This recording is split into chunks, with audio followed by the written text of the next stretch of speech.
So the set has finally launched onto the live servers, and we're finally starting to see the top performers, who actually really has the set nailed down and who is succeeding the most compared to everybody else. And in today's video, I want to take the top 5 performers from the first 24 hours and share with you guys what they are playing and how you can implement those into your gameplay. But before we start, I just wanted to quickly mention that we are currently participating in the Box Bootcamp on the pro ladder. So if you want to come hang out on my stream, as long as it doesn't die like it did yesterday during my last game, I highly recommend checking it out, because it's cool. I'm a small streamer, so if you have any questions about the meta or stuff, I'm more than happy to answer your questions. But with that being said, at the time of recording, within the first 24 hours, currently setsuko, dishsoap, kurumx, and lemirnajic, who's actually a new name for me. I actually don't know who this player is, but these guys are the top 5 currently in the meta on the North American server. And the first player we're going to talk about today is none other than setsuko, who is currently rank 1.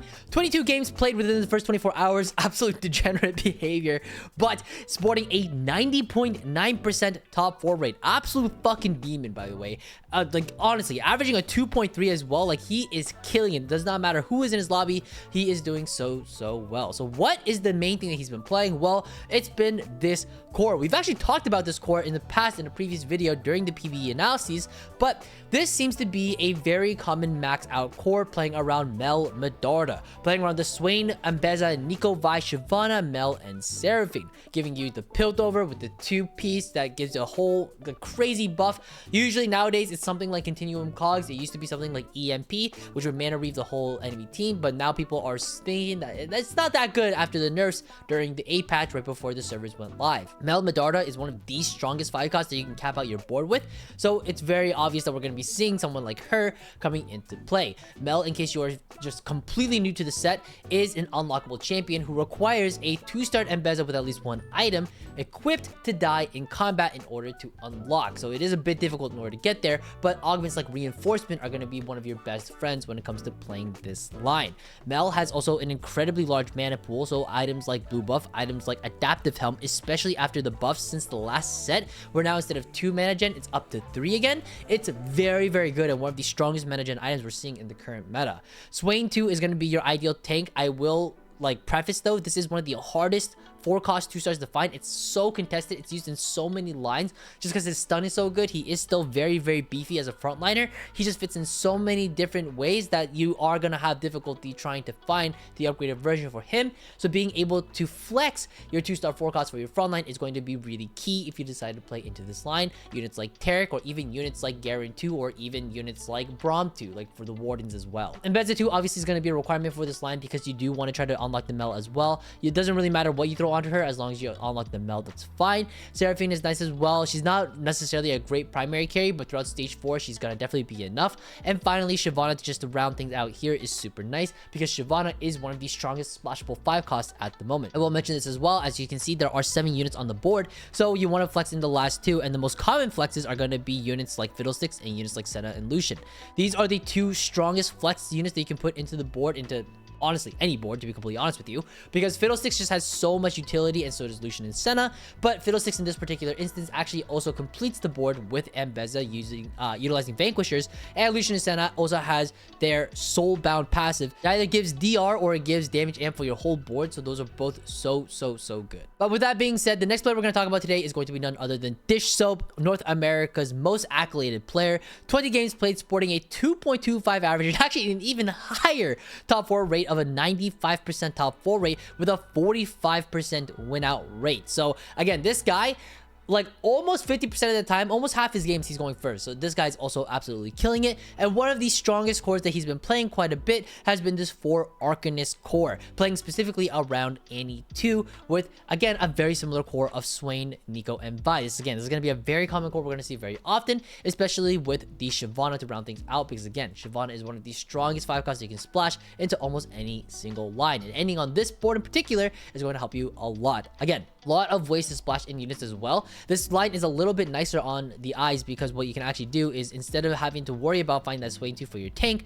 Tibbers is actually going to be a really great option as your main tank, because especially once you get to Annie 2, this unit is actually better than swaying 2 overall in terms of relative tankiness. This board also has a relatively incredibly high cap, because when you think about it, Nico can actually be replaced with Silas, who is an unlockable 7 cost unit, who, if you don't know, can be unlocked by selling a 2-star Lux and a 2-star Garen. And knowing when you're able to do that is going to be pretty important when it comes to playing this line. But overall, being able to slot in the Silas as well is going to be one of the best ways they can cap out and go first most of your games playing the Arcanist core. Now, just like the last board, there are a lot of flex options that are available that you can slot units into. Now, I will say that Annie is on this board in particular twice, just because I wanted to showcase the really broken artifacts on her. Things like Lichbane, things like Eternal Pact, which is a brand new one, things like Static Shiv. If you find any of these, you can think like, oh, maybe I can try to play into Annie, but obviously it's going to be a little bit difficult. But if you can get there, you're going to have a really good time. With that being said, if you don't have the Annie on the board, you do have 3 open slots, and this can really be anything. You can go up the vertical even higher for 6 Arcanists as well.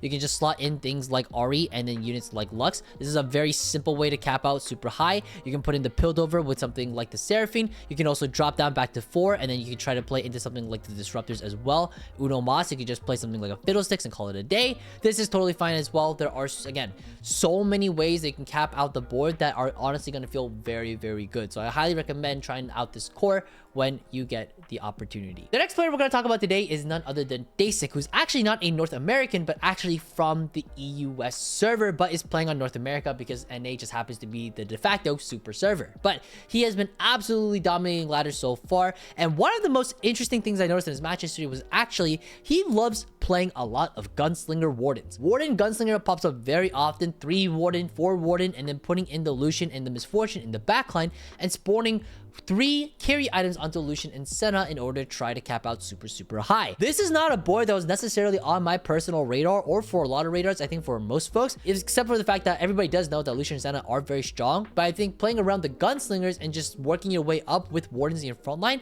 is a very simplistic but very effective strategy when it comes to playing a super highly capped out board. So again, there's a lot of flex options available, so I want to make sure that you understand that it's going to be up to you as the player to really pilot this line into a first if you want to be effective at winning out your games. So when it comes to slotting in units on your board, you got to think about what is lacking. If you're lacking a lot more frontline for whatever reason, because the wardens doesn't happen to be enough, things like a Shyvana could be really nice because it stacks the damage reduction on top of the soulbound that you get from Lucian and Senna, plus the 2 jug, which is super nice. It's just a little added bonus. You can put in Piltover if you really need that extra utility. Things like EMP, things like Continuum Cogs. Is your opponent having a super strong carry? Maybe things like Caliber Nets. These are going to be really great to slot in as well. You can also get the Disruptor in if you have something like this set up, so you can place something like the Azir or Mel Medarda if you happen to find that 2-star Mbeza to play around it. And if you have Mel on your board, that means you probably had the Mbeza in order to unlock it, meaning units like Fiddlesticks in order to get the Vanquishers in.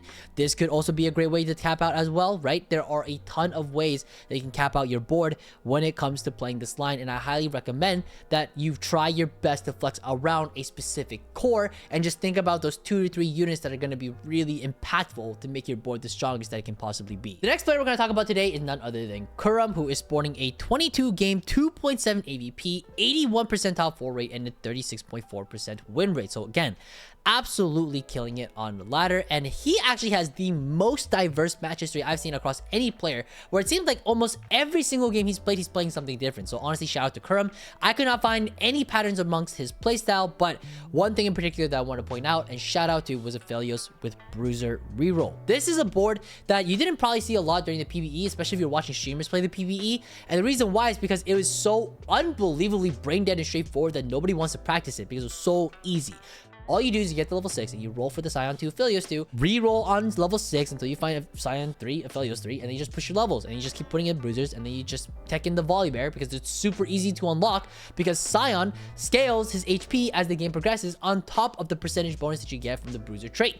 So he just becomes this mega tank in the front line, very easy to slot in, and then you just have just this incredible beefy front line, and Aphelios just does an incredible amount of work in the back line. It's very similar to Bastion's Aphelios back from set 9, the other Runeterra set. It's very straightforward, super easy to play. Volibear 2 becomes your main secondary carry, and that is all she wrote. I will say though, this is a comp that relies heavily on combat augments, so make sure that if you do take this line and do decide to play it, you do have at least majority of combat augments if you want this line to truly succeed. That is my only tip when it comes to playing this line. And the final player we're going to talk about today is Lemirnajic. I think that's how you pronounce it. Again, I don't know who this player is at all. This is my first time ever seeing their name, but 26 games sported, 65% top 4 rate, which is a lot lower than a lot of the other players we've seen so far, but one of the highest win rates, a 46.2% win rate. So they are very much a first or eighth player, and they are absolutely killing you with so many firsts in the match history. Just look at that. It's basically golden or gray, and it's like nothing else. But what I noticed about their match history, which was really fascinating to me,